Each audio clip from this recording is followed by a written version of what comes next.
You're muted, Nate. You all are sure that the game is going to be played as of now, and do you anticipate any change in that? I mean, to my knowledge, Nate, we're going to walk down here in 23 minutes and 47 seconds and prepare for Vandy. I mean, I've been told nothing other than the fact that, there was a press release about Wednesday's game. So we are anticipating playing the game. And then also, just after the big comeback, how do you feel that the confidence, and I mean, you talk about carryover, but do you feel as that one maybe should carry over for this game? No, I mean, again, I just think each game, has its own identity. And certainly I think, walking into the locker room last night, I think our guys were excited and understood that we put ourselves in a position where we were behind by, 19 points and played our way back into the game, and then we're able to finish the game as well. A lot of times in games like that, when you get, when you fall behind, you can go up, but then the other team makes the last run and still gets the win. So I think our guys were excited about that. Again, last time I've seen them was, when I walked out of the locker room to join you guys, and now I'm talking to you guys again before I've seen them. So I've been on the Zoom with you guys more than I've seen the guys. I haven't seen them since I walked out and was talking to you guys last night. Thanks. Curtis? Hey, Coach, you mentioned last night that you would take the second half energy and effort that you had and put it up against anyone. How do you think you get that to maybe travel with you for an early Saturday game and then maybe get off to a little bit quicker start? Yeah, I mean, I think that's a great question, Curtis. If you got an answer, shoot me a text, an email, call Mike Kaywood. No, I mean, we got to get off to better starts, and so there'll be a change in the starting lineup again. And, the good thing is, when as a team, when you come back from a deficit, you understand you're always in a game. But I think that's the thing that, was so frustrating for me the last two games is, I mean, we had over 4 years, at Nevada, we had a pretty solid history of coming back, and our guys understanding, that you're never out of it, and you try to cut a 20-point deficit to 15, and then, 4 minutes later when there's a timeout, cut that thing to 12, and then get it to 7, and like I've kind of said, I think our confidence was a little bit, took a hit those two games.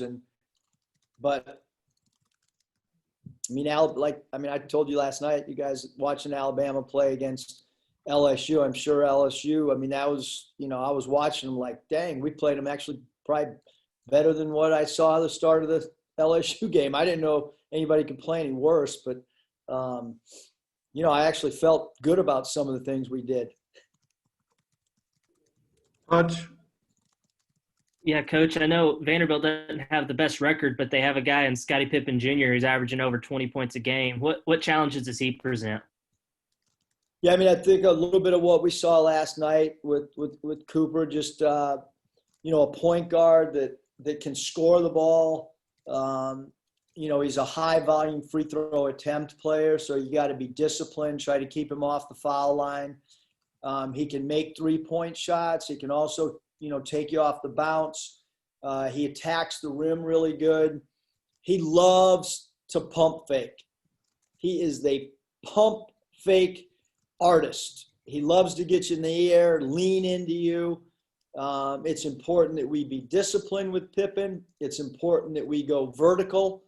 And that's some of the stuff that once we hit practice today and all the way until tip-off and all throughout the game, we'll continually talk about don't bite on Pippen's pump fakes. Don't let him lean into you. Don't let him jump into you. Don't let him flail his arms. go straight up and be disciplined. And then I don't know if we asked you about this last year before y'all played Vanderbilt, but do you have any memories coaching against Scottie Pippen's dad? And what's it like now coaching against his son? Yeah, no, I mean, I don't really have anything coaching against him at all, other than, when my dad was an assistant with the Trailblazers, Scottie's dad was with the Blazers, and when my dad was in the Mayo Clinic, he called all the players before each of the playoff games. And I just, I remember the respect that my dad had, because he thought, Scottie Pippen was one of the greatest teammates, because he just did all the little things. So that's really my only, personal type connection.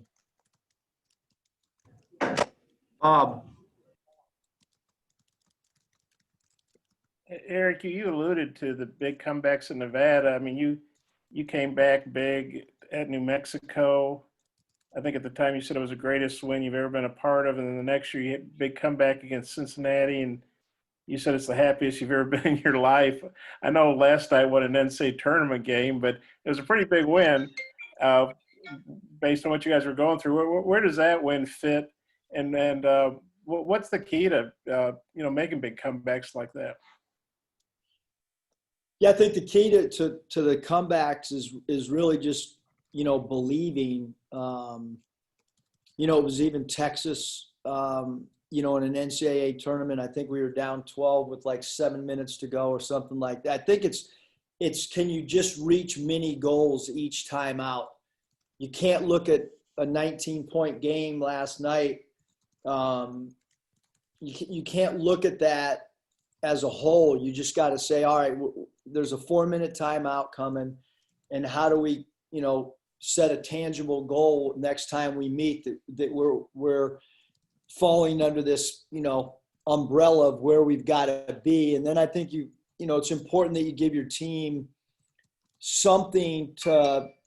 You can't keep doing the same things. If you're down 19 or you're down 28, you've got to change something, whether it's a defensive adjustment, whether it's an offensive adjustment, or whether it's a player matchup type thing that you make an adjustment. And sometimes it works and sometimes it doesn't. But I think the big thing is just continuing to compete and not look at the scoreboard, and think that you're, running out of time, because you can't think that way.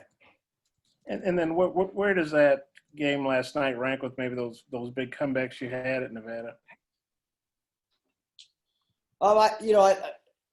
It's just kind of different, because we had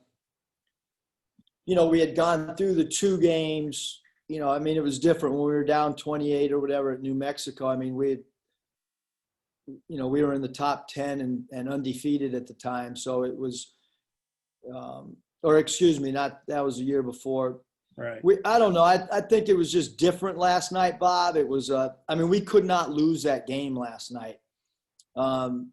Just based on, how the other 2 games had gone, and knowing that we go back out on the road. I mean, it's from a scheduling standpoint in conference, I don't know if I can remember going on the road this much, because we're back out again tomorrow. So we had to win the game last night.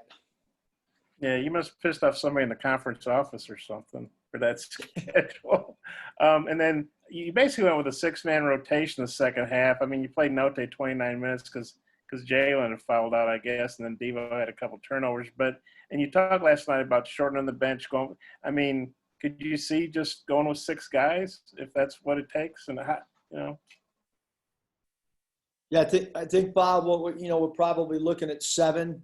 And then we have a little bit of a line drawn, and then we have a little bit of a line drawn after 8, and then we have a 9 and 10, which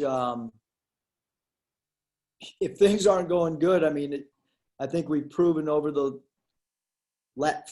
first half last night and the Alabama game and the LSU game that when I'm subbing a bunch of guys, I'm just trying to find something that works.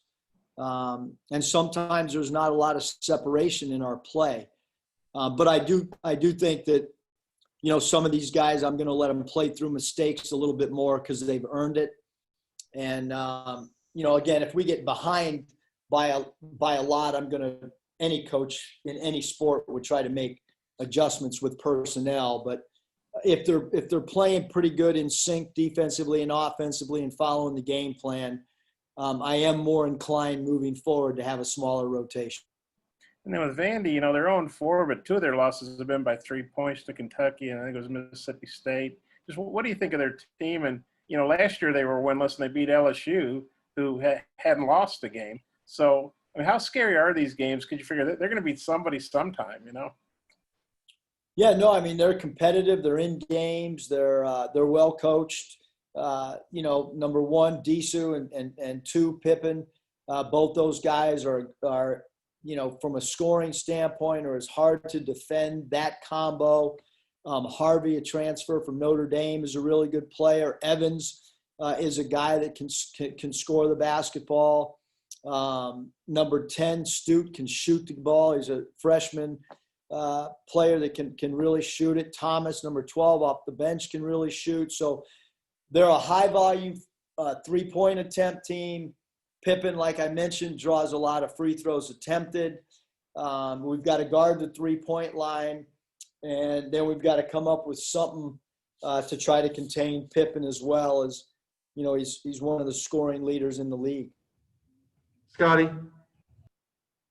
Hey, Coach, I'm wondering what your takeaways were from Justin Smith's game last night. It looked like his mobility was improved, and he played that soft trap that you threw at Cooper pretty well too. Yeah, he's the key to sometimes when we do some things defensively, Scottie, to whether it's backcourt trap or in the front court, and I thought he was really winded and had a lot of rust at Alabama. I thought he would be rusty again last night to some degree, but should progress. I have been in the training room with him. His ankle swelled up and is sore right now.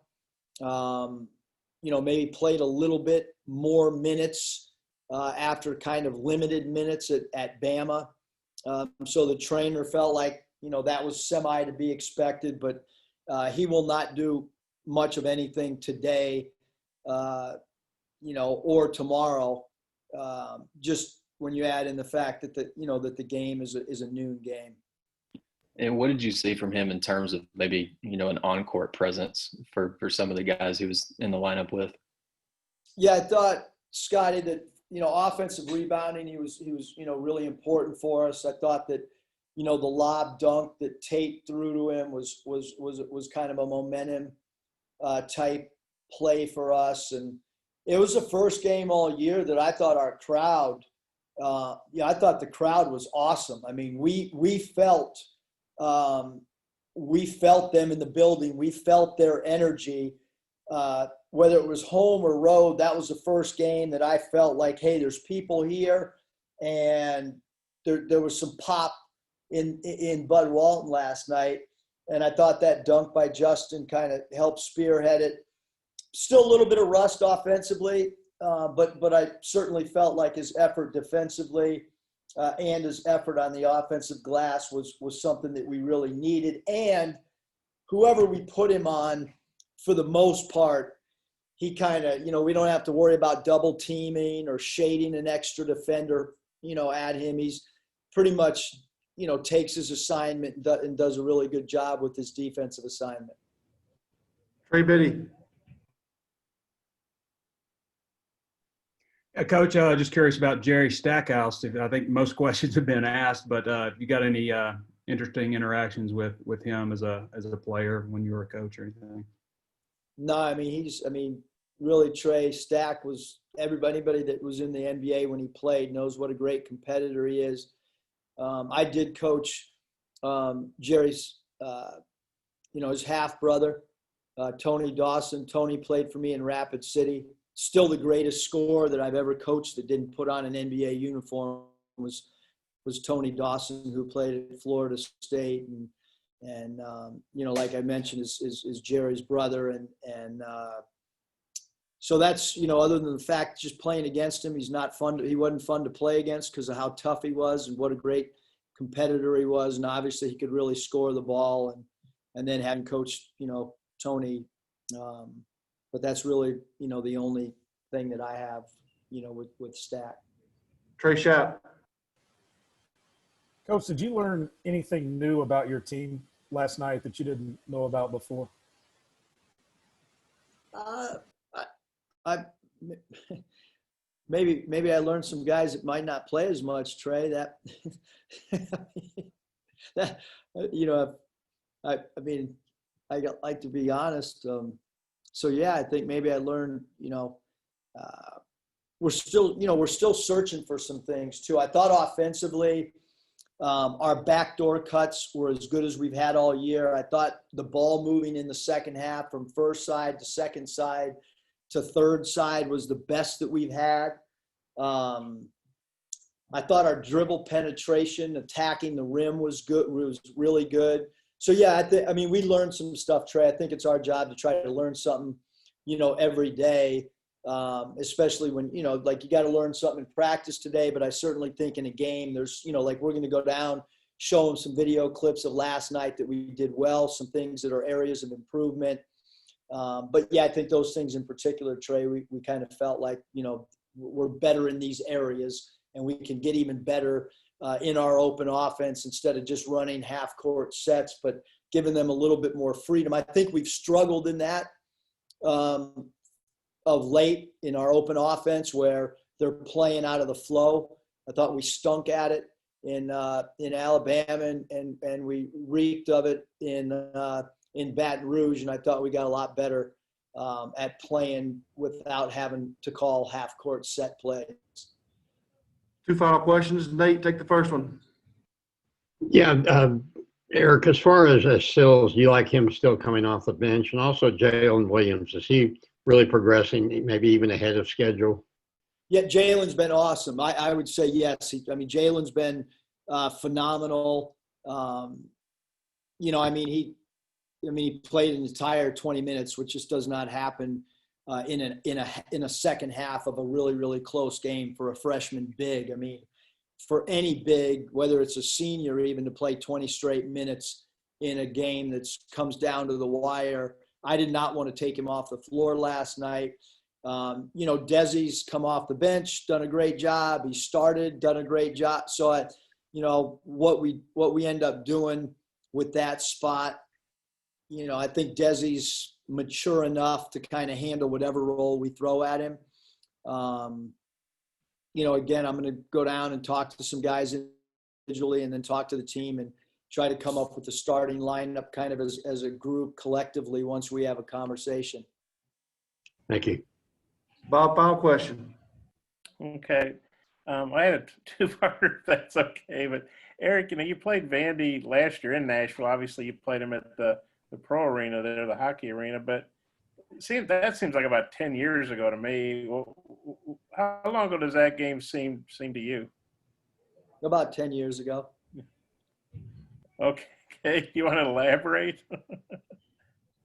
No, it's just, everything, seems like it's been a long time. When's the last time you've, get on a plane or go to a restaurant, you don't have a mask on, or now it's going into an arena and coaching with the mask on. And the last night that we were in Nashville, that, it was obviously surreal because we, had won a game and then just found out the next morning we were done playing. So it seems like 10 years ago. You put it perfectly. Yeah. And then, normally the bench is on the baseline there at Vandy. I'm not sure what they're doing with this year with probably limited seating, but have you ever coached in a situation like that? And if it is, if the benches are on a baseline, if so, what do you think that'll be like? They're on the side now. They're on the side and baseline now. Okay. For social distancing. Are Yeah. you glad about that you can be on the side? Yes, it's not fun on the baseline. I can tell you that. Okay, thanks, Eric. Thanks, Coach. Appreciate your time. Bob, the only time I was on